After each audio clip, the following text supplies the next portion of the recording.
Questa azienda deve essere smembrata, la quota spettante ai sardi in armamento e in risorse la prendano i sardi. E il nuovo affondo dei sardisti contro la Tirrenia, basta parlare di una cessione ai privati che verrà bloccata dalla Commissione europea e la convinzione dei quattro mori che vedono lo spettro di un monopolio in sfregio alla continuità. Nei numeri poi l'esigua ricaduta occupazionale con appena il 4% di dipendenti sardi nella compagnia. Dopo le ulteriori vicende del governo italiano credo che sia facile e comprensibile che i sardi in questa Tirrenia non ci stanno a fare niente.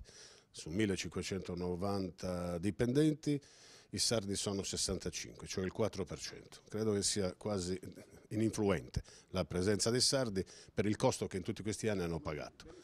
La Tirrenia abbiamo dimostrato che non ha fatto gli interessi dei sardi in questo periodo, nonostante abbia goduto di tutti i contributi possibili e immaginabili per dare ai sardi una continuità territoriale a prezzi giusti e anche in condizioni umane di trasporto. Oggi non è più così. Una battaglia, quella del PSDAZ, per salvare non la Tirrenia ma i sardi, con la prospettiva di poter determinare i collegamenti marittimi in totale autonomia. Ma ognuno libertà di scegliere quale collegamenti fare, con quale tariffe, con quale armamento e in quali orari. Credo che sia indispensabile per il futuro dei sardi.